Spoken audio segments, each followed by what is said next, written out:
All right, let's jump right into this. Today, we're digging into a really fascinating and I think pretty challenging article by the scholar Ibrahim Musa. It's called Decolonizing the Politics of Love. And what it does is it takes this concept that we all feel like we know, love, and it seriously questions whether it's the universal bridge we think it is in interfaith dialogue, or, if that very assumption is actually hiding a much deeper problem. Musa kicks off his entire argument with this really powerful line from Vikram Chandra's novel, Love was Duty and Duty was Love. This one line, it just perfectly captures the central tension that we're going to unpack today. This incredibly complex and often really misunderstood relationship between love, obedience, and faith, especially when we look at it from within the Islamic tradition. So what's the backstory here? Where is all this coming from? Well, it actually kicks off with a major moment in recent history for interfaith relations. We're talking about a 2007 open letter from a huge group of Muslim leaders to the Christian world, and it was called A Common Word Between Us and You. Now, this letter didn't just appear out of nowhere. It was a direct response to something that happened a year earlier, in 2006, when Pope Benedict gave his now famous Regensburg lecture, which caused a global firestorm. So A Common Word was meant to be this huge gesture of peace, a way to build a bridge. And they decided to build that bridge on what seemed like the most solid, obvious foundation possible: love. But this is the exact point where Ibrahim Musa steps in and asks a really provocative question. Is love actually the common ground it seems to be? His argument, and it's a powerful one, is that just saying, oh, we both value love, is actually incredibly reductive. It flattens out these deep, rich, and really distinct theological landscapes in both traditions. So what is the problem with love? Well, Musa's critique is that in these kinds of dialogues, a dominant and very specifically Christocentric idea of love can just sort of take over. It can unintentionally erase other, totally valid ways of thinking about the concept. And to explain how this happens, he borrows this brilliant idea from the philosopher Michel Foucault. And that idea is the apparatus, or dispositive. Now, I know that sounds a bit academic, but think of it this way. It's like the entire operating system for a tradition. It's the whole network of ideas, language, rules, and assumptions that shapes how that tradition sees the world. Musa's point is that different faiths can be running on fundamentally different operating systems. And here is the core of the difference. In the dominant Christian apparatus that Musa's describing, love, specifically this concept of agape, isn't just a feeling. It's a foundational part of reality itself. It's deeply woven into the theology of original sin and redemption. But in the Islamic apparatus he lays out, love isn't the starting point. It's actually a product. It's something that emerges from a relationship that's founded first on divine mercy and a covenant of obedience. See the difference? So this leads Musa to his most provocative claim, that the authors of A Common Word, with the best intentions in the world, were sort of unconsciously captured by the more dominant Christian apparatus of love. In their attempt to find common ground, they ended up reframing their own tradition in the language of another. And in doing so, they essentially bowdlerized it, which is a great word. It means they stripped it of its unique and vital complexities.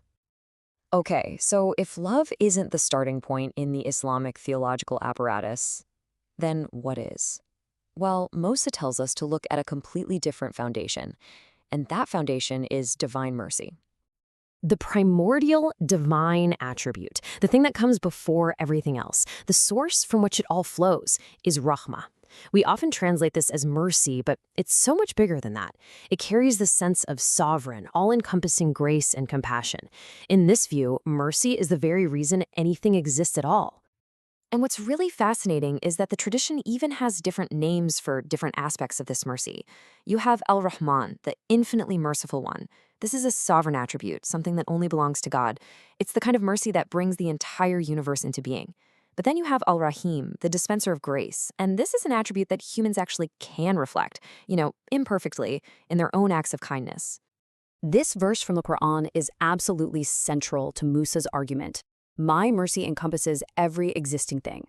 So if existence itself is a gift, a product of this overwhelming mercy, then the primary human response isn't a covenant of love, but a covenant of obedience and surrender. It's a way of responding to the grace that you've already been given.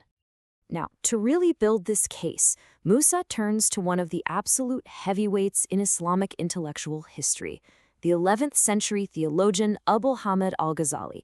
who came up with this incredibly nuanced and sophisticated theory of love. And this, right here, is Ghazali's foundational claim. A human being does not love except what one knows. For him, love is not some abstract command or a blind feeling you just fall into. It's an outcome.